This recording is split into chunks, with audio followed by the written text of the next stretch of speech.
So now life goes on, just coming out of a 20-year marriage. It was a little bit difficult at first, but I had so much going on in my life. I still work full-time at the university, 4 days a week. And then, of course, I had a Hooley's Irish restaurant and bar. So I'm going to get into a little bit here about the university.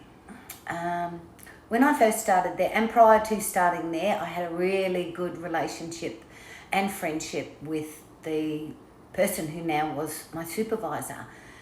Now, I used to go out of my way, I suppose, all the time. I'd be busy and she'd need me to do something with her daughter, help her out, which I was always happy to help. I didn't mind helping anybody, but sometimes, it was a little bit hard because I had huge things I had to do within my life.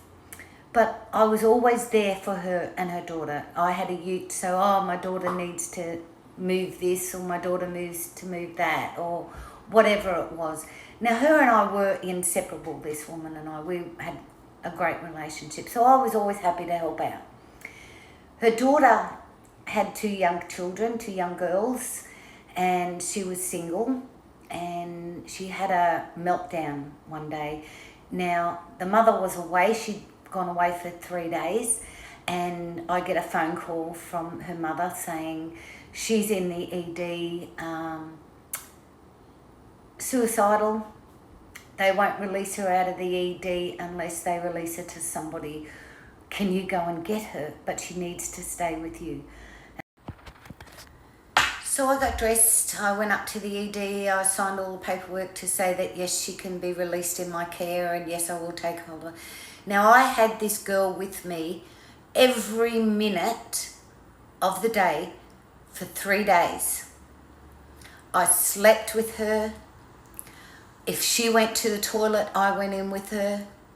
I just laid on the lounge with her and cuddled her all weekend because it was a Saturday. I think I picked her up on the Friday night, and then it was a Saturday, Sunday, and Monday I took her to work with me, but I never left this kid out of my sight, in which I was happy to do. She got through it. Her sister, who was looking after the 2 kids, came over for a swim in the pool, and she relaxed with the kids before going home. Now, her mum did really appreciate it, and so did she. They gave me a beautiful salt lamp when she finally went home. My supervisor and I used to always joke about if her daughter fell pregnant again, that she'd be going straight to Brisbane to not have the baby come into fruition. And I used to joke, I said, well, I'll take it myself, Well, anyway, the kid ended up falling pregnant, and she didn't want to tell her mum. So she came to me, and she wanted to go to Brisbane, but she said, please don't tell my mum. And I said, no, that's fine, I won't. But I was pleased that she could have somebody to come to that was going to help her through this. But in the end, she ended up telling her mother about the pregnancy. The pregnancy wasn't a good one. The little one didn't survive anyway. And then the mother came and said to me, you should have told me. I said, I couldn't betray this young kid's trust. I thought I was doing the right thing by helping your daughter to fix the issue that she had.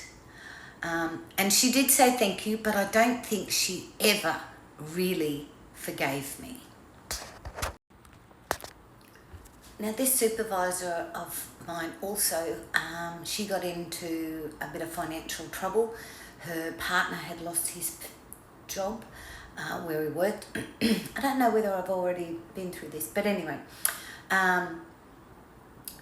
she had 2 properties. She had a house where she lived and a rental property, and she was looking at losing them. And she came to me and asked me if I would lend her some money. I was quite financial at the time. I was in a good financial position, so, and it was quite a large sum of money. So I said, yes, of course, I will lend you the money. No worries, don't worry about paying it back just at the moment. Get yourself on your feet and give it back to me when you can. And she did. I never asked her for it. It took quite a long time, quite a few months for her to sort herself out and everything before she gave me the money back. But that was all fine. I was happy with that. I was happy to help. So the university and Hooley's ran quite well together. It was a good investment for me buying Hooley's. My daughter and I had an absolute ball there. Some of the people that we met and the beautiful kids, young ones that used to come in and party with us, but also a lot of the doctors from the hospital and nurses and staff from the hospital all used to come in. A lot of the other emergency services like the AMBOs and fireys, because I knew a lot of them, and a lot of the police came in. So it was sort of like an emergency services place where they could all just let their hair down, and we all had a good time. The students used to come in whenever we'd have a graduation or something. I used to put on a party for them and buy them, a couple of bottles of wine or champagne for them to celebrate and give them all dinner. So well done, it was a really good place. So Hooley's was a lot of fun, and me being all of a sudden single, because my marriage did separate while I was in Hooley's, and the male attention that I got was overwhelming sometimes. It was overwhelming anyway when I was married, but it got more so when I was single. But I just used to ignore it. I used to just think, oh, that's just because I'm the publican, and everybody thought I was getting laid, I suppose, within Hooley's. But I was the only one in there who wasn't getting any. I was too tired for that kind of stuff. I would just go home and fall into bed. While we had Hooley's, and the doctors used to come there and everything, which was developed by the original owner of Hooley's, but we carried on the tradition that you could come into Hooley's, and whoever's birthday it was, as long as you had at least one other person who would order off the main menu, you got your birthday dinner up to $25 free. And so from that, not only did we give away a birthday meal, we also put $1 away for charity, but it had to be local charities. So over the time, we used to have a lot of different charity functions in there for Hooley's. We do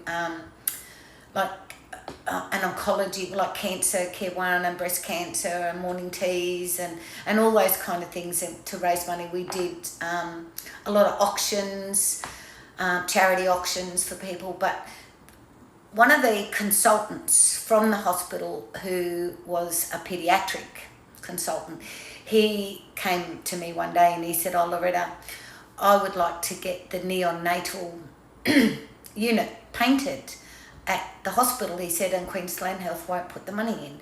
Can we raise some money at Hooley's? And I said, oh, look, how much do you need? And he said, oh, blah, blah, blah, blah. It was quite a large amount of money. I said, look, don't worry about it. Come down to Hooley's on Thursday night.